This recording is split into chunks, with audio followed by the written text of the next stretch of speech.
सिंह राशि वाले मेरे प्यारे दर्शकों, आप राजा हो और आपके सेनापति का प्रभाव आपको मैं बताने वाला हूं, क्योंकि सिंह राशि वालों के स्वामी है सूर्य देव और सूर्य देव ग्रहों में राजा है, सिंह राशि वाले राशियों में राजा हैं और मंगल देवता है सेनापति, जिसका प्रभाव आज मैं आपको बताने जा रहा हूं। मंगल देवता बहुत कुछ बदल कर रखने वाले हैं। सिंह राशि वालों के जीवन में बहुत कुछ 5 दिसंबर तक बदलाव देखने को मिलेगा। देवी और सज्जनों, आइए समझने और समझाने का प्रयास करें। सबसे पहले बोर्ड पर में लिखना होगा सिंह राशि और सिंह राशि, और ये कहानी जो है सो मंगल के कारण घटित होने वाली है। मंगल वृश्चिक राशि में प्रवेश करेंगे, ठीक है। अब एक चीज आपको यहां पर समझना होगा, आप बड़े ध्यान से वीडियो को देखना, क्योंकि कहीं भी मैं एक क्वेश्चन पूछूंगा उसका जवाब आपको कमेंट में लिखना होगा।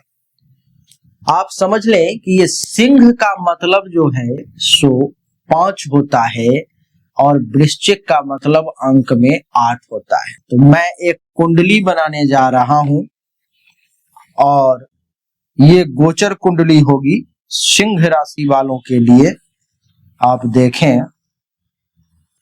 हाँ, ये गोचर कुंडली बनकर के तैयार हो गई। हमने कहा था कि सिंह का मतलब 5 होता है, तो पहले भाव में हमें लिखना होगा 5, 6, 7, 8, 9, 10, 11, 12, 1, 2, 3 और 4। ये सिंह लग्न की कुंडली बनी है।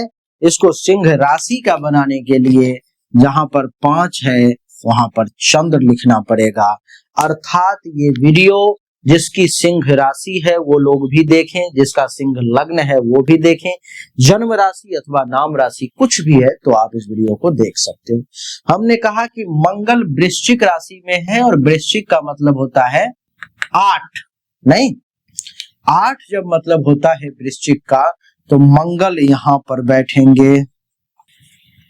मंगल कुंडली के चतुर्थ भाव में बैठेंगे यहां पर में। देवी और सज्जनों, मंगल का चतुर्थ भाव में यहां पर में होना क्या परिणाम देगा? ये चौथा भाव होता है सुख का। ये सुख का भाव है। आपके जीवन में कितना सुख होगा वो यही भाव बताता है। ये भाव है माँ का, और यहां से चौथी दृष्टि 1, 2, 3, 4 इस भाव पर चौथी दृष्टि पड़ेगी। तो ये है भाव पार्टनर का, आपके स्पाउस का। और सप्तम दृष्टि जो है सो इस भाव पर पड़ेगी जो आपके बाबूजी का, पिता का भाव है और कैरियर का, नहीं।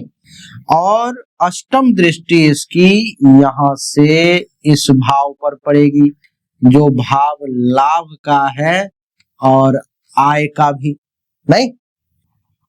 तो देवी और सज्जनों, इस बात को आप समझें कि मंगल इन सब को अभी से लेके 5 दिसंबर तक प्रभावित करने वाला है, और मंगल इस कुंडली में मालिक है नवम भाव का, अर्थात आपके भाग्य का भी, तो इसको भी प्रभावित करेगा। आइए अब इसको समझते हैं, जानने का प्रयास करते हैं कि सिंह राशि वालों के लिए मंगल क्या क्या प्रभाव डालेगा। देवी और सज्जनों, वृश्चिक राशि में चतुर्थ भाव में 5 दिसंबर तक हैं। मंगल आपके कुंडली के चतुर्थ और नवम भाव के स्वामी भी हैं, इन दोनों भाव के। चतुर्थ भाव जो कि सुख, माता, संपत्ति, वाहन और गृह शांति से जुड़ा हुआ होता है, जबकि नवम भाव भाग्य, धर्म, पिता और यात्रा का सूचक होता है। अब मंगल इन दोनों के स्वामी होकर अपनी ही राशि वृश्चिक में विराजमान है, जिससे उनका प्रभाव बलवान और प्रभावशाली रहेगा। देवी और सज्जनों, चतुर्थ भाव में मंगल के क्या प्रभाव होंगे? यह स्थिति ऊर्जा, साहस और दृढ़ निश्चय आपको प्रदान करेगी। आप अपने घर परिवार से जुड़ी जिम्मेदारियों को लेकर के सक्रिय रहेंगे। संपत्ति संबंधी मामलों में लाभ संभव है। नया वाहन, भूमि या मकान खरीदने की संभावना भी प्रबल नजर आ रही है। घर में कभी कभी उग्र वातावरण या मतभेद भी उत्पन्न हो सकते हैं, ऐसा मैं देख रहा हूं। विशेष करके माता से संवाद के दौरान संयम रखना अति आवश्यक होगा आपके लिए। स्वास्थ्य की दृष्टि से हार्ट, ब्लड प्रेशर या गुस्से से जुड़ी समस्याएं आपको परेशान कर सकती हैं, अतः शांति बनाए रखने की अपील करता हूं मैं। मंगल की दृष्टियों की अगर बात करूं तो मंगल की चौथी दृष्टि सबसे पहले सप्तम भाव पर में है। देवी और सज्जनों, सप्तम भाव पति पत्नी का होता है, संबंध का होता है, पार्टनर का होता है। दाम्पत्य जीवन में जोश और आकर्षण बढ़ेगा, परंतु अहंकार या वाणी में कठोरता से मतभेद संभव है। क्या? अहंकार या वाणी में कठोरता से मतभेद संभव है, तो ये नहीं आने दें अपने अंदर। अविवाहित लोगों के लिए विवाह प्रस्तावों की संभावना भी बन रही है, पर जल्दीबाजी से आपको बचने की मैं सलाह देता हूं। व्यावसायिक साझेदारियों में भी आप सजग रहें, अच्छा रहेगा। किसी पर अधिक भरोसा नहीं करें तो आपके लिए ज्यादा अच्छा रहेगा। सप्तम दृष्टि की अगर बात करूं तो ये दसम भाव पर में है। देवी और सज्जनों, दसम भाव आपके कर्म और कैरियर का मूल रूप से होता है।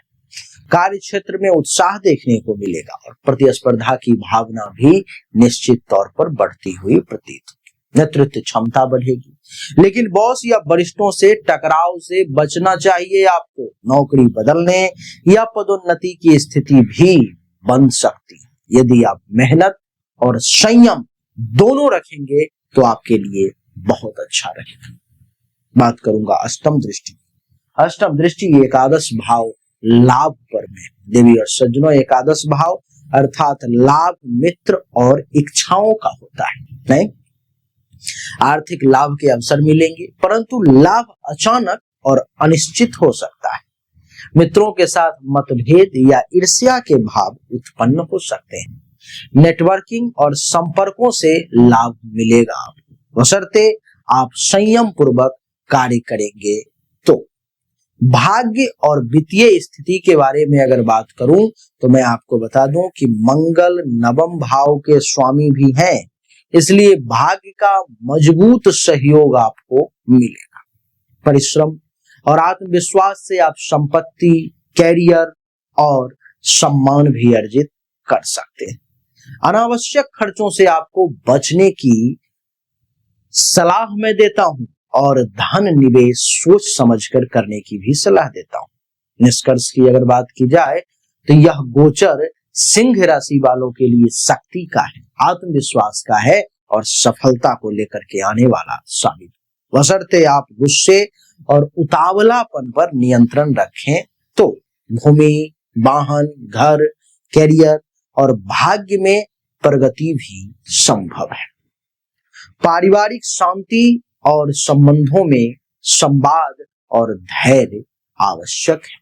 देवी और सज्जनों, इस स्थिति को देखते हुए मैं यही कहूंगा कि आपको थोड़ा सा गुस्से पर में और अपने अहंकार पर में काबू रख करके चलना पड़ेगा, नहीं तो आपको समस्याओं का सामना करना पड़ सकता है। आप में से जो भी लोग मिलना चाहें वो दिल्ली में मेरा ऑफिस है, मिल सकते हैं, नहीं तो पर्सनली कंसल्टेशन के लिए सामने दिए गए नंबर पर मैसेज कर सकते हैं। राधे राधे।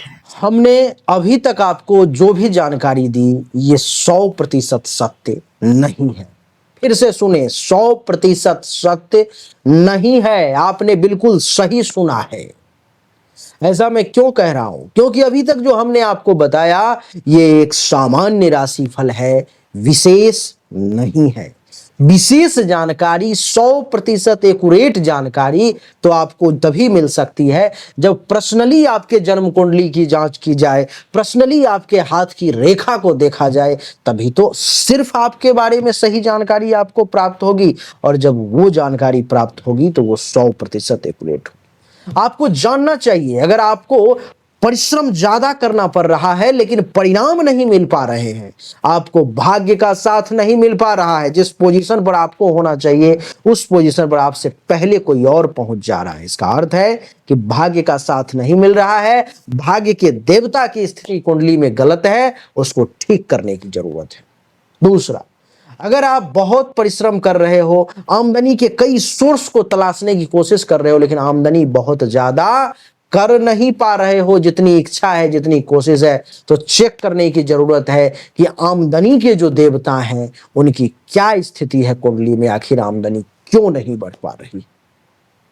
अगर आप पैसा तो कमा रहे हो लेकिन बचत नहीं कर पा रहे हो, लाख प्रयास करते हो लेकिन फिर भी कितना भी पैसा कमा लूं, कितनी भी कोशिश कर लूं, बचत नहीं हो पा रहा है, तो आपको चेक करने की जरूरत है कि जन्म कुंडली में जो धन धान्य संपत्ति के बचत की देवता हैं, जो बैंक बैलेंस के देवता हैं, उनकी क्या स्थिति है, क्यों ऐसा हो पा रहा है। लेकिन इन सब को चेक करने के लिए पर्सनल आपकी जन्म कुंडली की जांच करनी पड़ेगी, तभी जाकर के वो पता लग पाएगा। देवी और सज्जनों, चाहे कोई बीमारी है जो आपको बहुत परेशान कर रहा है, बहुत परेशान कर रहा है, आप ठीक नहीं हो पा रहे हो, चाहे आपका विवाह नहीं हो रहा, वैवाहिक जीवन में अथवा परेशानी आ रही है, मामला तलाक तक पहुंच गया है या विवाह हो ही नहीं पा रहा है, जिस काम को करने की कोशिश कर रहे हो हर काम में रुकावट आ रहा है, जमीन मकान गाड़ी चाह रहे हो लेकिन हो नहीं पा रहा है, तो इन सभी शंकाओं का समाधान जन्म कुंडली देखने के बाद ही मैं आपको दे सकता हूं। उसके लिए सामने दिए गए नंबर पर में अपनी जन्म तारीख, जन्म समय, जन्म स्थान दोनों हाथ के हथेली का फोटो अवश्य भेजें। जो शुल्क है जमा करें, इंतजार करें, आपको जानकारी अवश्य मिलेगी। अच्छा लगा तो वीडियो को लाइक करें, शेयर करें, चैनल को सब्सक्राइब करके इसके बेल आइकन के बटन को दबा दें। राधे राधे, राम राम।